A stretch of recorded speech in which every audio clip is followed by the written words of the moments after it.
Welcome your hosts, Caddy Frank and Erin Fitzgerald, as they lead discussions about substance use disorder and the journey to recovery.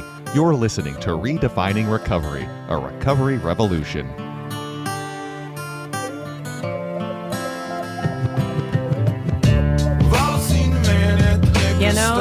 You know, when I hear that tune now in any space or place I'm at, I think of this beautiful situation we're in. Welcome to Redefining Recovery, a recovery revolution.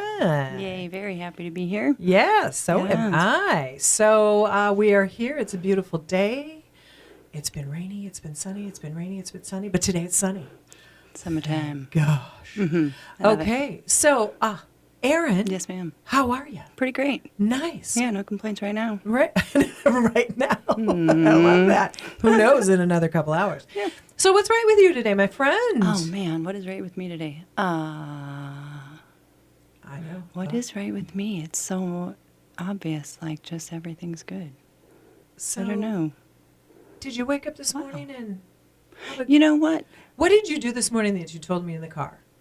Oh, like part of my routine? Yeah. Oh, well, I do some yoga stretches for my back. Uh-huh. And then the routine that I'm trying to break. Yeah. There's a game that I play in the morning, and if I can't accomplish it, I just feel like my day is just, I don't know.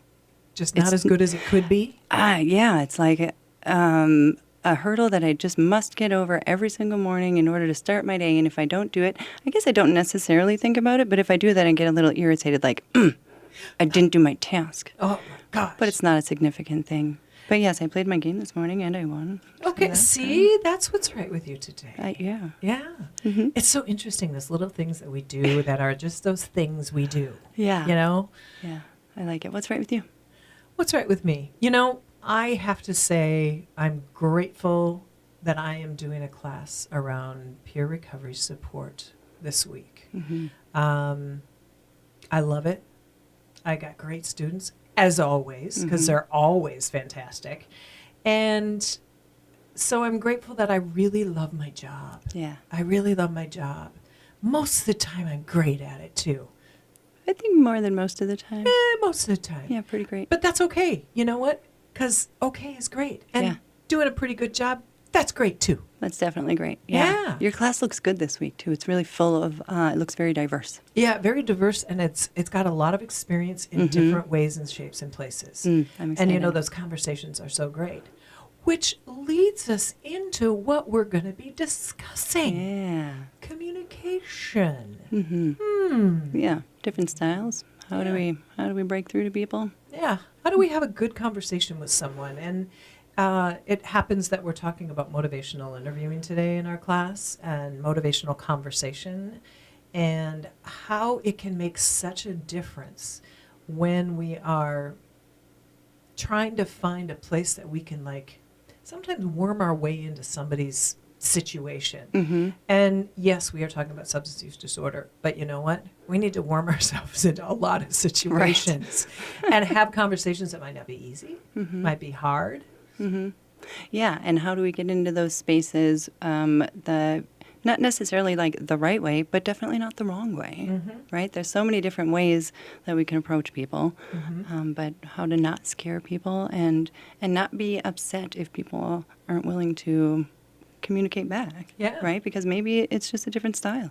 Maybe they have a different form of communicating. Yeah, well, and tactfully, because I think a lot of times, and I think, you know, there's things that are going on in our communities and in our shows and in our politics and everywhere where communication is complicated and perspectives are not respected. And I think that's a huge thing about conversation. Yeah, unfortunately, there's so much debate in this world, in our communities. Versus what do we call debate and dialogue. Dialogue, yeah.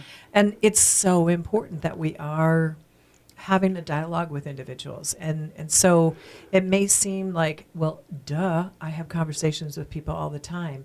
But are they productive? And are they meaningful? Or maybe just shut up and listen. Right.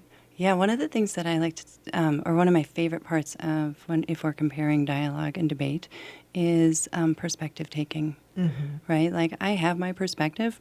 I have it for whatever reasons I have it for. Can I listen to your perspective and take that in and potentially even look through your eyes? Mm-hmm. Or do I have to beat it into you that my way is the right way? Right, I love being able to look through somebody else's eyes, though, Yeah. and just say, oof, that's different than what I thought. Mm-hmm. That's not what I saw or how I would have felt. Yeah, well, it's interesting that you say that, because one of the women in the class is an ally. And so an ally in the recovery community is someone who may not have struggled with substance use disorder, but this woman's the impact it's had on her, her entire life. She says she could recall a situation with her mother when she was 2 years old.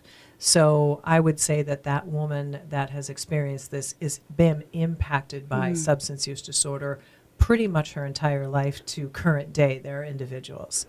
And sometimes people aren't sure if that's okay to have somebody who's an ally in our community. And so we had kind of an open discussion about it today. We had some communication about it. We talked about it. And one of the gentlemen said, sometimes I don't know if it's okay. And I'm like, okay, what does that mean? And he said, well, if you haven't experienced it, can you actually identify with it? And I said, I don't know. Can you? Pose the question back. Yeah. And then the woman who was this ally to our community said, I get to see it from a different side. And sometimes you need to see it from the other side. And the pause for thought on that one from a few people was amazing. Because it's like, yeah, maybe it is important for somebody else to see this in a different light and help me see it through their eyes so that I can help the way that I see. I mean, I'm kind of talking in circles here. Yeah, but we all have to know how each other is feeling and how you're seeing things, because it's different for all of us every single time. Yeah. I mean, this is what we talk about recovery all the time. It's like my recovery is not the same as yours. Now, we were having a dialogue in the car coming here about maybe some things that we entertained in the past of chemicals and kind of how we partook, and then we went away. Yeah. Now, we found other ones to take its place. But, it's just interesting. When you open up a conversation with someone, we can just find out little new tidbits about people. And what it takes is just being willing to ask questions, listen, and not be afraid to go, I don't get that. Can you say more? Yeah. Can you explain that to me, instead of leaving with a question mark or giving yourself your own idea of what they're trying to tell you? Yeah, clarification, please. Yeah. And also, at the same time, continuing that conversation, because it may not be your jam that you're listening to, but everybody has the right, to your point, to their ideas, their opinions, the way they grew up. We talk about culture. We talk about so many different communities have different cultures that come at them and how they both listen or maybe don't listen. And, it's a space where we want to just, we're coming into a kind of a heated 90 days in front of us until November.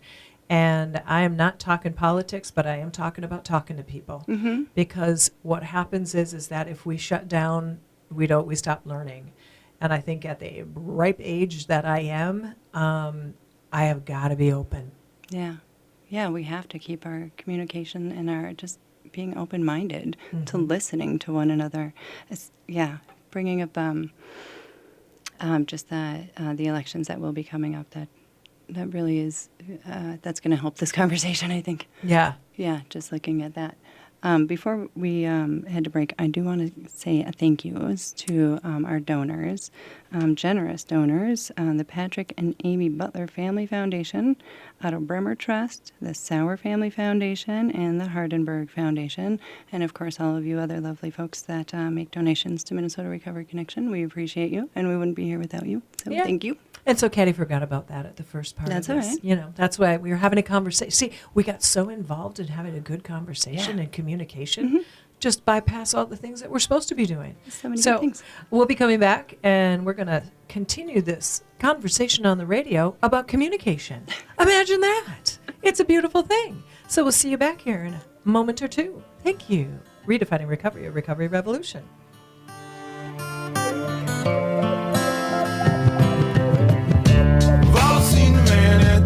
Store begging for your change. The hair on his face is dirty.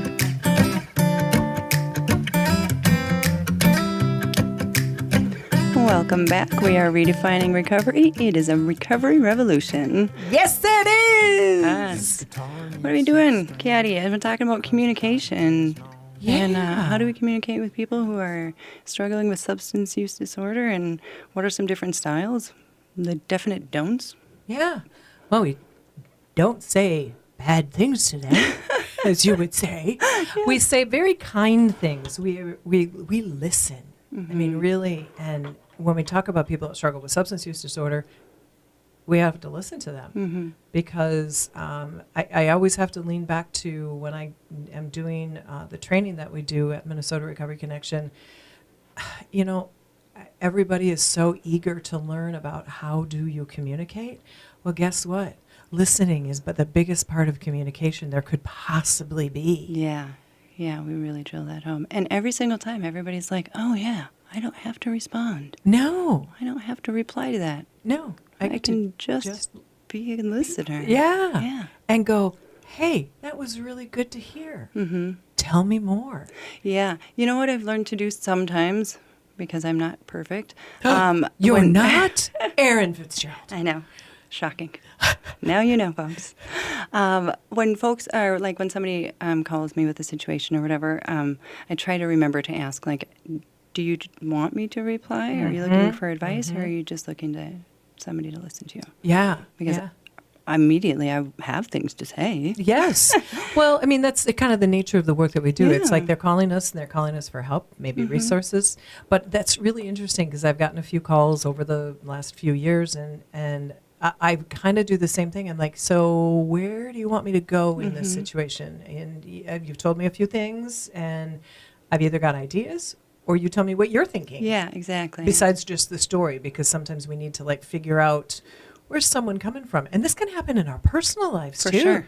I mean, you know, my guy last night just needed to just talk about work last night and just get it off his chest. And I was just a good listener. Yeah. I just sat there and went, oh, really? That guy? And it just validates the fact that he needed to be heard. Yes. And then it's all done and over, and I bet he was feeling pretty good. Yeah. Better anyways. Working through stuff. Because we do have to talk. We have to, as you said earlier, we need to dialogue with people, because if we keep it all pent up inside, that's when danger can happen. Yeah, I can literally feel that coming up sometimes if you don't get it out. Yeah. Or those hamsters that live up there. Go wheelie, wheelie, wheelie, wheelie, wheelie. And they come up with some crazy things, too. They do. They just keep going round and round and round and round. You know, so we need to have other people hear us sometimes and then ask permission to give feedback. Yeah. Yeah, for sure. So why are we talking about communication styles, though? Being the heart and soul of peer recovery work, and also the heart and soul of trying to help somebody. People get told what to do, when to do, where to do it, how to do it so much in our world, and what they should do, and you're supposed to, and all those things. And then the people that we know and love who are still struggling are like, back the bus up, and I've got some fine words to tell you because I'm tired of you saying the same thing to me. Listen to me. I hurt. I'm in pain. Tell me what you think about conversation. What do you think the most important parts of listening to people? Like when you're working with your participants, like what does some of those conversations look like? Well, I mean, sometimes I like to listen to them, and the reflective part I think is really great when I can repeat back to them what I heard. And so I know whether that's accurate or not, because I am not always accurate. I might hear something, and the way that it's worded, I receive it a different way than what they meant, right? That actually happened to me this morning on a phone call. And it was a very minor thing, but you know, it was, well, it sounds like that's really what you had been looking for. And then the woman responded, she said, you know, not really. That wasn't really what I was looking for. I guess maybe the way that I say it, that's what I wanted. But I don't think that's what I wanted. And so she was kind of like clarifying within herself. Yeah. Like, this is what I said, but that's not what I meant. Yeah. So both of us were kind of, Yeah. just getting that clarification. Yeah, well, it's that learning curve about having a conversation. Because sometimes, and I'm sure I've done this to you, and I know people have done this to me. They come in and everybody's like hot to trot about something in their brain, and you'll hear me on occasion yell, "Context! I need to know, where did this start from? Where are we?" And it's not that anybody is bad, but they've got a story in their head, and they come in and they're looking for, a date, a time, some advice. Is this okay? Is this not okay? And all of a sudden I'm like, so you want to do the what and you want to do how, but why? Yeah. What's going on here? Give me the front part. Or I don't tell you that I'm referencing the conversation we had 3 days ago. Right. Because it's still active in our brains. Yeah. And you know what, folks? Everybody does this. Yeah. We get super excited. We're thinking about something, and you come in and you just blurt out what's most important to you. But the person you're blurting it out to looks at you like, I don't know what you're saying. Yeah. And that's when we just need to say, slow down sometimes, and help people understand us. And particularly when we're struggling with substance use disorder, we don't know exactly how to say how much we hurt. We don't know how to say how much something is bothering us, because if we do, we might be a nuisance to you. We might anger you. We might upset you. And so when we're talking with folks, it's like, hey, it looks like you got something on your mind. Do you want to, is there something you got to say? And that's a style of communication right there, your body language, right? So how do people communicate best? If I don't like speaking to people, maybe ask how I like to communicate. Maybe I like to write. I have a journal, and maybe I can not show you my journal, but take some ideas from that, write it down, and maybe even let you read that so you can get an idea of where I'm coming from. Maybe I just don't want to open up. I don't know. Yeah. No, that's a really good idea. Sometimes people just can do like bullet points. It's like, here, these are the things that I want to talk about, and I don't know how to bring it up. So here's the piece of paper. Ask me the questions. These are the things I want to talk about. So think about all the different ways that your own personhood has gotten bungled up. Maybe you've had a boss situation, or maybe you've had a partner situation, or a sibling situation, or a neighbor situation. And all of a sudden you're like, I don't know, I don't understand where they're coming from, and they don't understand where I'm coming from. So how do we find that common ground? Is it a note? Say, hey, these are the things that are bugging me about you, or these are the things that I'm upset about, or these are the things I'd like to discuss. Great way to at least start it, because then somebody's got a starting point, right? Yeah, for sure. Yeah. So there are a lot of different conversations, and there's a lot of different things that we can talk about. But many people have heard about the love languages, and I've kind of pulled up the love languages. And when you think about love, you don't have to think about it as intimate love. You can think about love of a human. And when we're thinking about that, some of the love languages are words of affirmation. Erin, I so enjoy doing this show with you. It's just so good to be with you week after week, or time after time. So thank you for being here with me. And now my heart is warm. Yes, because I've just affirmed the fact that I think Erin is super amazing. Thank you. Yeah. So if we talk... Ditto. So words of affirmation are really important. And we talk about in our world, thanking somebody for coming in today. Just showing up. Sometimes that's as much as somebody can do. Yes. And it can happen in many different ways. What's another one of the love languages? Oh, well, there's physical touch, but we're going to leave that out of CPRS work. Yeah.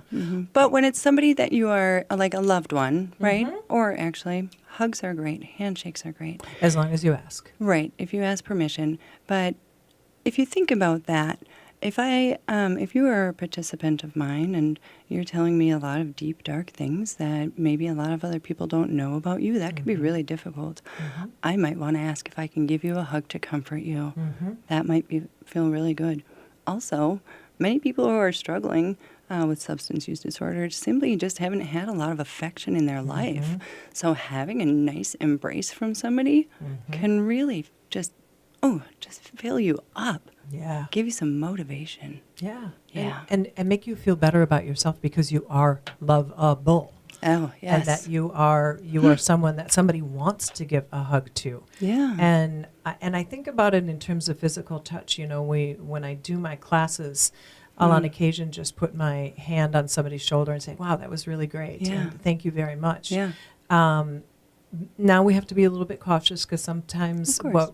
what we need to remember, if people feel as though they have the space is there to hug someone or pat someone on the shoulder or something.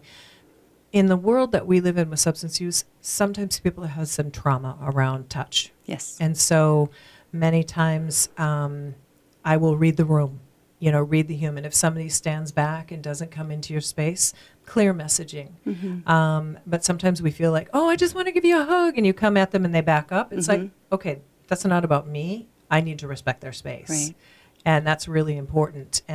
But when somebody needs some sort of humanity given to them, sometimes it's that human touch, whatever it looks like, can be just just my hand touching the top of your hand, and man, they weren't afraid to touch me. They don't think that I'm icky. I can't believe we said icky at the same time. That's so funny.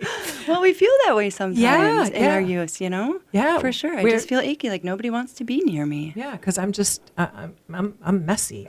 I'm not attractive. Yeah. And that can be stuff that's just all built up on our own heads. Absolutely. And so what we can do is just say, you're worthy of a hand touch or a hug or something. That's just fabulous. So another love language is receiving gifts. Now, this in our world is a little on the dicey side. We actually can't do this in the peer recovery world. But I know that when I'm having a hard day or I've had a hard time, and my partner Eric knows it, I will many times come home, and there's a bouquet of flowers sitting at the back of my door. Yeah. If you are a relative or a friend of somebody who is struggling to find recovery, or they're in early recovery, or maybe they've had many years of recovery, man, just like a mug that says, like, you're amazing. I believe in you. You're great. Maybe people don't like those words of affirmation, but a little gift like that would be so cute and would be meaningful to them, right? Or just, I don't know. Yeah, I got to tell you a story about class. Yes. When I mentioned flowers and you mentioned gift, this came to my mind. So there's a young woman in our class. I'll leave names out of it, of course, but she does Uber delivers, right? And she was delivering over to the University of Minnesota to one of the frat houses, and so she delivered whatever it was, and normally you would get a tip, or I don't know. Sometimes it can be done electronically, or they can do it in person. But all of a sudden, the guy who answered the door turned around and gave her a bouquet of flowers. Aw. It was a bouquet of daisies. Cute. And he's like, "These are for you. Thank you." And she said she was just blown away. That's so sweet. What a kind gesture. And she's like, "Thank you." And he's like, "We just thought it would be nice for you." Sure enough. I mean, out of the blue, something like that to make you feel like you're valued. Yeah. Somebody, whether he knew it was going to be a guy or a girl or somewhere in between, it was just the thought that counts. Yeah. And it made her feel so amazing. She just her idea around humanity changed. I love that.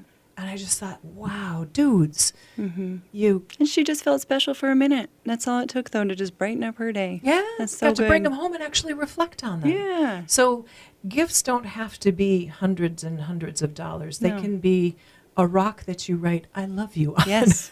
Yes. Your beautiful son made all kinds of pictures for the Pride Festival, and people were picking up the rocks and the little pictures, and they were little gifts that were given with heart. Yeah, with and love, just yeah. with just love. And it's like, remember, that's kind of the place where we need to come from. And so communication is about words and is about dialogue and about conversation, but it's also about what can we do together? What can we share that is about, I want to use the word intimacy, but I want to use it appropriately. Right.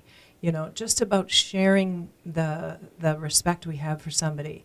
And when people are struggling with substance use disorder and people have felt unloved and unworthy, there's so many ways that you can validate them, and it can be in so many different ways.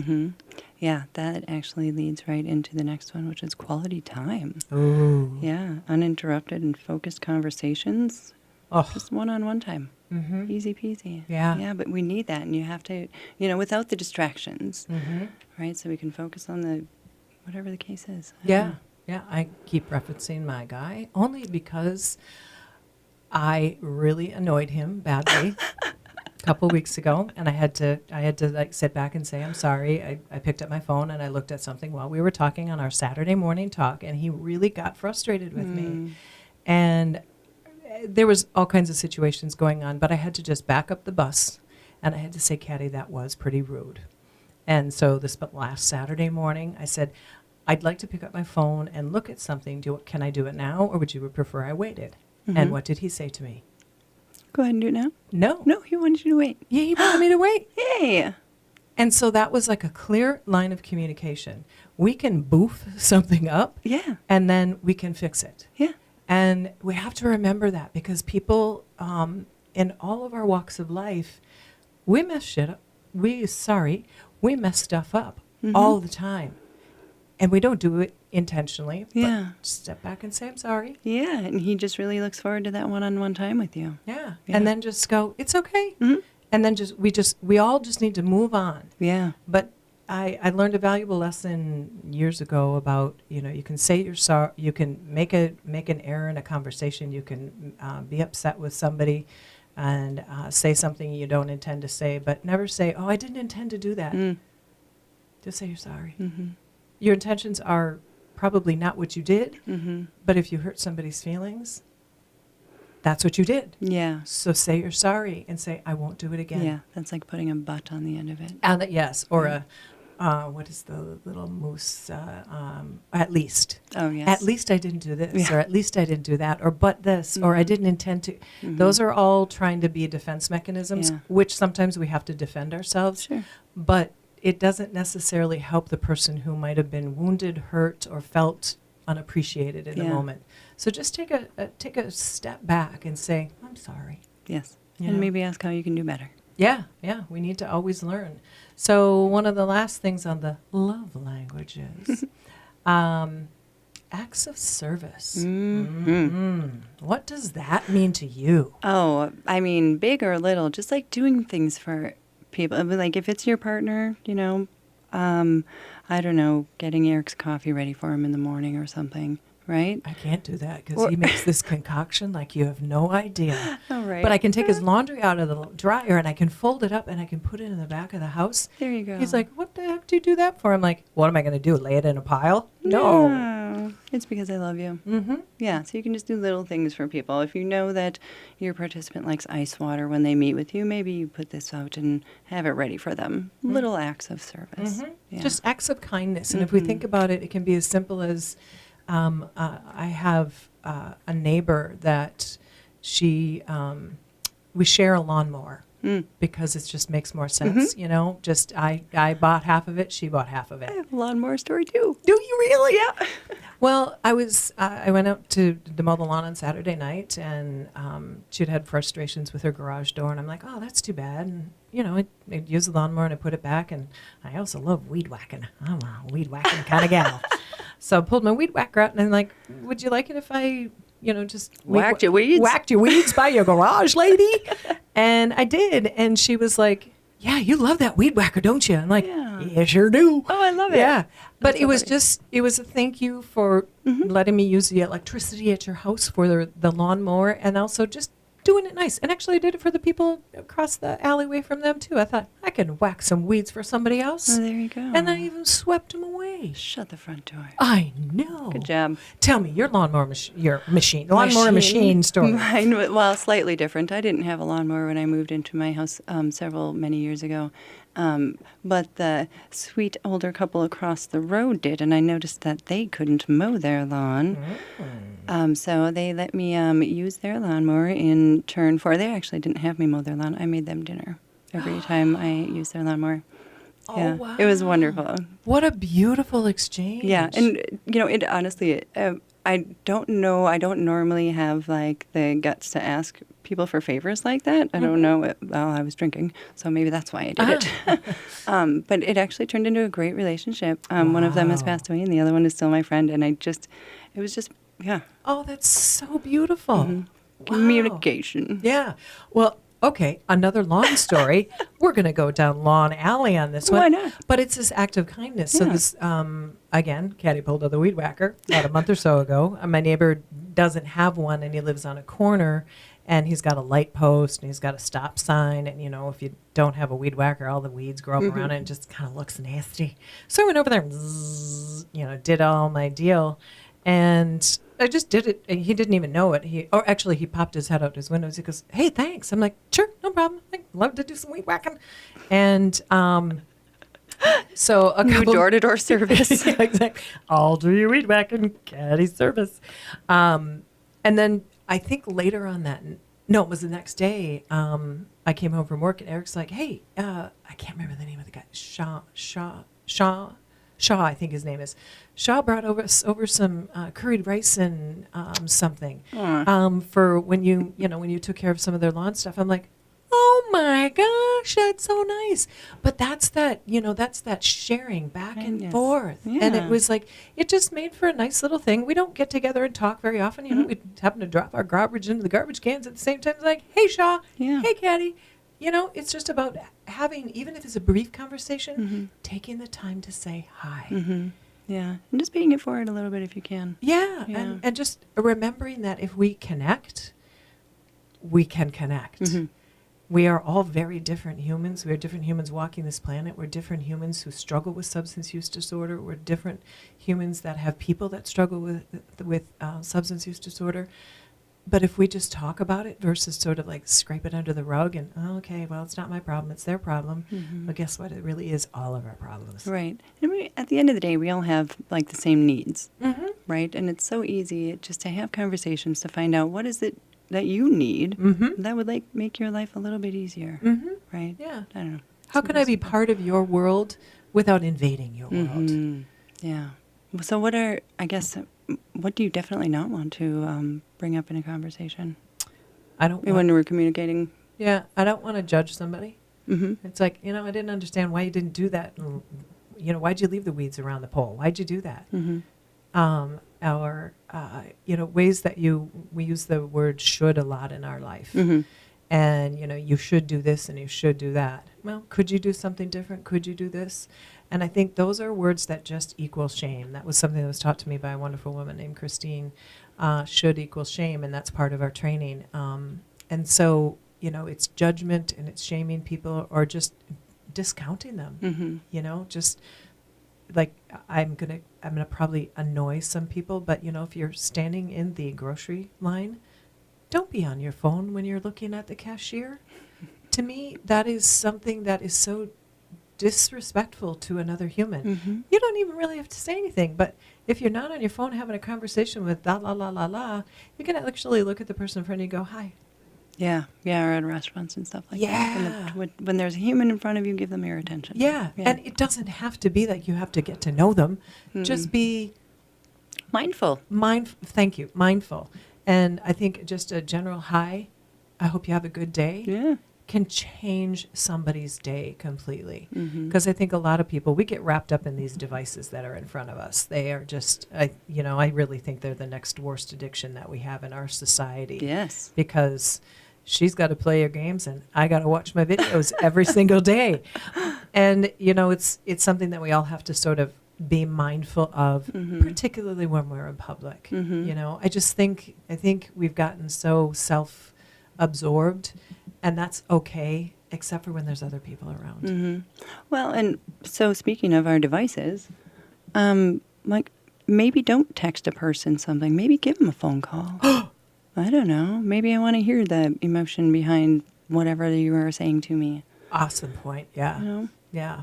I don't know. Or if somebody isn't receiving something in the text message, maybe that's like the indicator, right? Or maybe you are speaking your words and they're not receiving them. Maybe write it down and share it that way. I don't know. If we're trying to, restore people and just reach people who are struggling, we just got to figure out what they need. Yeah. Yeah. And then sometimes we have to do the really sometimes uncomfortable thing. We have to ask them. Yeah. What? What? Because we all do a lot of assumptions. Yes. We do a lot of assumptions, and that makes an out of you and me. So super important conversation. We are so grateful for you listening to our conversation at Redefining Recovery, a Recovery Revolution. We're going to take a quick break and come back and kind of talk about a few other things, but we are just so glad you're here. Thank you. There's no song, and this house needs love in it, 'cause without it there's no home. And there's one thing that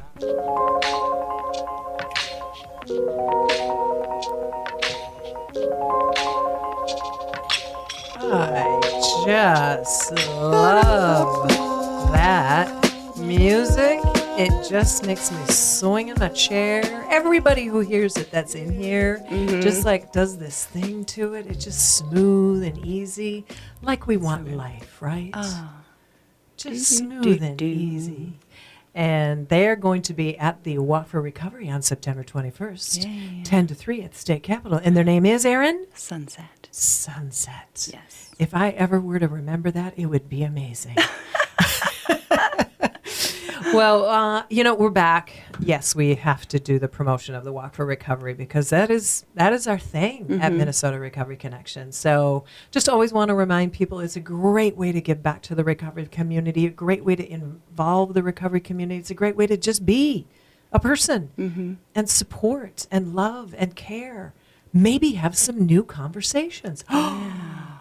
I love the Walk for Recovery. Yeah. It's so good. Yeah. So what do you have on your mind for this last little bit? Well, I mean, leading up to the Walk for Recovery, we have a couple of events the end of August. Well, one specifically, the last day of August, the 31st, Saturday the 31st, is Overdose Awareness Day. And so Minnesota Overdose Awareness has been putting on their Overdose Awareness Day event for 14 years now. This is their 14th year, so 13 years. And they're partnering with a couple of community members, including Minnesota Recovery Connection. And so we're having a big old party down at their location on Fremont Avenue. It's north, yes. So that is going to be on the 31st from 10 to 2. It's open to the community, right? So we're going to have all sorts of household items, just things that people in life could use. Yeah, like for free. For free. Every single thing is going to be for free. Bring your own bag. Yeah, okay? Bring your own bag. Yeah. Or box or whatever. Yeah. There might be big items. There might be small items. There's going to be some food and some entertainment. Probably some Narcan and naloxone training and handing out supplies. You can learn all about them, hands-on, see how to use it, carry it on, you keep it in your car, whatever the case may be.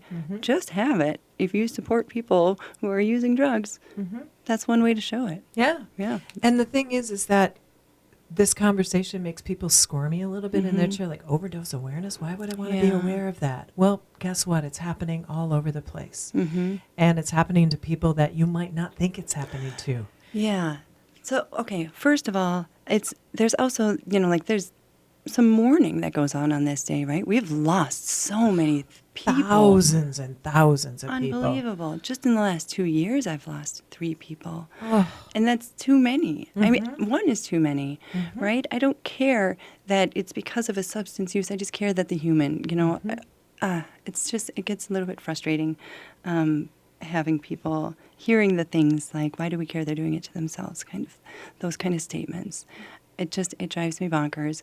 It's so short-sighted. Yeah. Because the human who has the problem of substance use addiction, they didn't say, oh, I woke up this morning and that's what I want to do. Right. There's usually, as we have said time and time again, something below the surface that makes them want to escape from whatever that is. Yes. And then the disease of addiction holds on. I can't find my words because I'm so passionate about it. Yeah. It just bites onto them and they can't get out of it. So we need to protect people kind of from themselves in a sense until they can find a direction to go in. Yes. And to your point, Caddy, about there's so many overdoses. This is an overdose crisis. And truly it is getting better because of harm reduction strides in that direction. But some statistics that we talk about in our classes is 88% of people who die from a drug overdose die alone. And that's crazy. That says stigma so hard. Yeah. I'm so afraid to even reach out to people that love me, in air quotes, that I'm going to use alone, whether that kills me or not. Right. And 60% of those people are dying in their own homes, which means they have homes, folks. Yeah. They could be your neighbors. Yeah, they're not just the people that you see potentially on the street corners Yes. or in some of the the camps. Encampments. Encampments. I'm sorry, I didn't mean to say that. That was Oh, it's okay. that was bad. These are people that are at home that might be just overusing their opiates that were Yeah. prescribed from a doctor. Absolutely. And they've gotten themselves into a mess because they're taking them more than they were intended for. And it's because the addiction has bit and they can't take the withdrawal. I mean, there's, we can go on forever and ever. Days, yeah. But it's an important day. It's an important day, and we all want to help save people's lives. Yes. And if that means we carry something that can prevent them from dying, and then we prevent them from dying, then they come back and they use it again, guess what? Maybe that next time they'll go, maybe that isn't what I want to do. Or they'll go, I'm going to have somebody around me. Or, I'm going to call the phone line so I can use this and somebody can make sure that I stay alive after this. Yeah.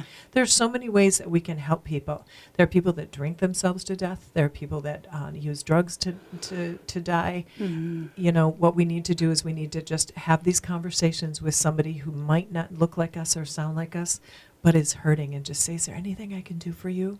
Is there some help that I can get for you? And be willing to say, have them say, yeah, I really need some help, and I don't know what to do. Okay, that's a humanity right Yes. there, Yeah. right there in its face. But it's sometimes scary, and we get that. We get those people on the corners that look a little bit bedraggled and worn out, and they're in rough shape, but they're still humans, and somebody loves them somewhere.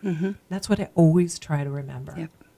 Yeah. Somebody loves them somewhere. Absolutely. So, folks, if you've lost somebody to an overdose, I would like to welcome you to come, and you can bring a photo or write a message to them. We'll have a board for that. But again, it's just a really great community event. And so prior to that, the week prior to Saturday the 17th, is going to be donation day. So it's monetary donations, please and thank you. You can go to our website.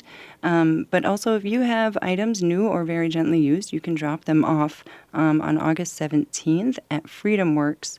That's at 2929 Emerson Avenue North in Minneapolis, between 10 and 2.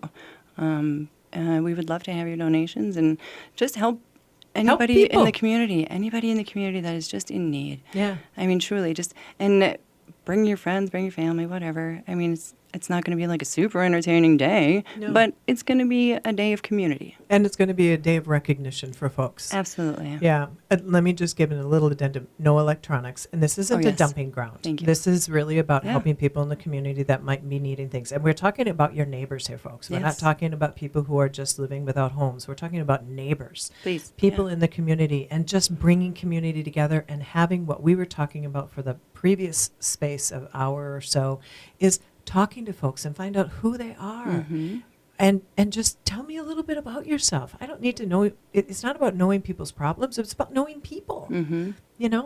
Have a conversation and say, hey, you live in this neighborhood. How long you been here? Yeah. Wow. Hey, what's your favorite food? Wow, me too. We have that in common. Are you kidding me?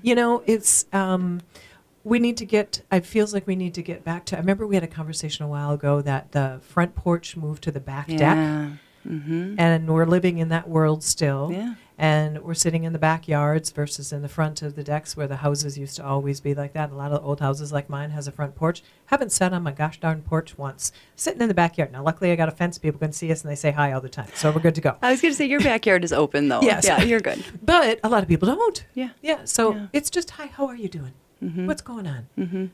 Just Anytime. love to just know that you're walking down the street with your puppy dog or your partner or all by yourself. We've got a skate park on the corner, a couple corners away in Painter Park in my neighborhood, and it's like the guys and gals go rolling down the street now on their skateboards, and it's like, oh, okay, everybody's leaving the park now. It's getting dark. That's cute. Yes, it's sort of fun. I love it. So we hope you've enjoyed this conversation. because life is about a conversation. Opening it up, being open to it, being willing to listen. Give people a chance. So what's super cool is you get to actually catch these shows at another time. So join us in supporting our mission, which is by possibly donating or volunteering at our organization. And then if you want to listen to the shows, any of your, what do we call Streaming it? platforms? Streaming platforms. Can't ever get that right. But we'd be happy to have you listen to us. Hey, if you want to communicate with us, we're totally cool on Heck that yeah. one too. So minnesotarecovery.org. We'd be happy to hear from you. And thank you for listening. Have a marvelous day. And you too, Erin. Oh, thank you, darling. You too. Okay, bye.